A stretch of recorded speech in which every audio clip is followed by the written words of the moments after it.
So it wasn't until some years later that I discovered my secret weapon, which, if you'll bear with me, is this, ladies and gentlemen, this is a ukulele. It's never had that response before. This is fantastic. He appreciates it, thank you. Anyway, this is basically the poor man's guitar, or indeed the poor guitar player's guitar, in that it's quite similar but easier to get the hang of. Largely down to the fact that it doesn't have more strings than the number of fingers on one hand, which is an issue I often had to take up with the guitar, and the guitar usually won. So, anyway, you can judge for yourselves whether I've got the hang of it or not, because I'm going to play you a short song called Colourblind Blues. Yeah. Are you all ready? Yeah! Good.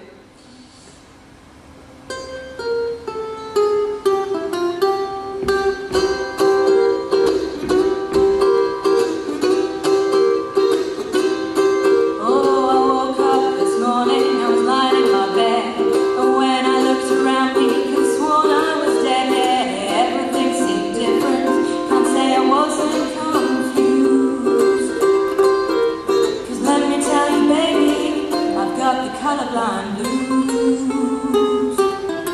Oh, I looked out the window, the grass ought to be green, but I'm telling you it was the bluest grass I'd ever seen, and that was kind of how I was feeling too.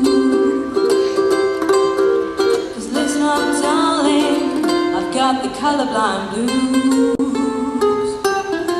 I open up the morning paper, there's a joke inside that's swell. What's black and white and red all over? Well, I sure as hell can't tell, and I have to say that I was not too amused.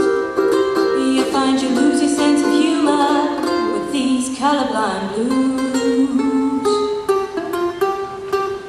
Any of you hoping to rock out will do so at this point.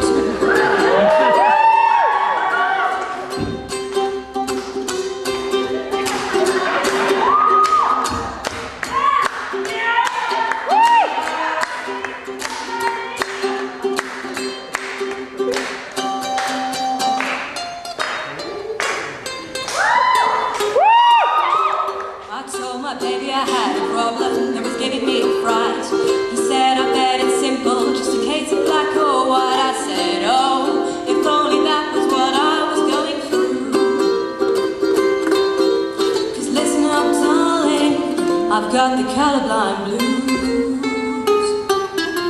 You know it's mighty disconcerting, you know it's gone too far, when roses are green and violets are yellow and you can't trust a Valentine's card. Pain by numbers ain't so easy in my shoes, 'cause I'm finding it a drag down with these colourblind blues. So I'm singing you the blues now, at least that's what they say. They could be red or green or brown or pink for all I know anyway. Somebody's got to tell me what I ought to do. 'Cause listen up, darling, I've got the colourblind blues.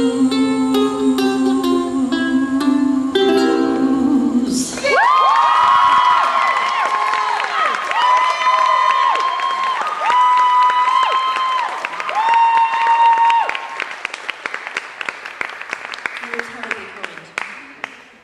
Anyway, I'm going to finish off by reading you a poem, which I think reflects the fact that we all have our own irritations in life, annoyances, little things that we latch onto that get on our nerves.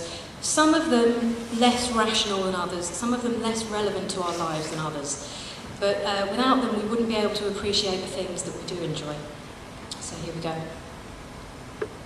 The best TV programmes always clash. I can't do the washing up without getting splashed. A mountain of work piles up every Sunday. Once a week, I wake up and realise it's Monday. Buses are inevitably incredibly late.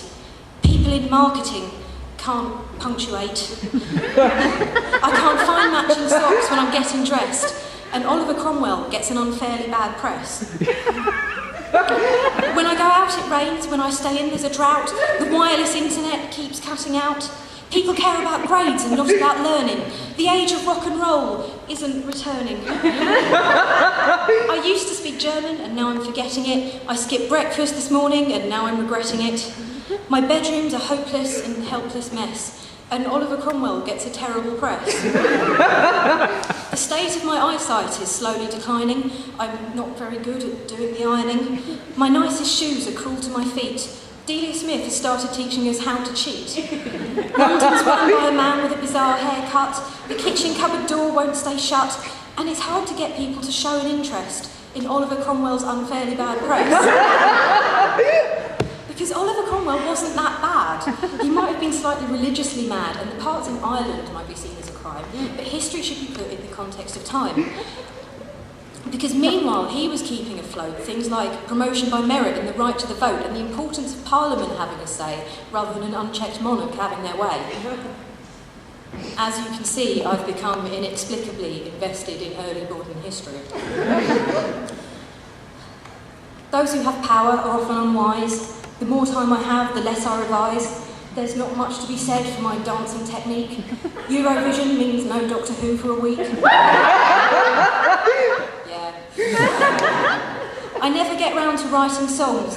People get the plural of octopus wrong. And he champions civilian rule, but nevertheless, Oliver Cromwell gets an unfairly bad press. Thank you very much.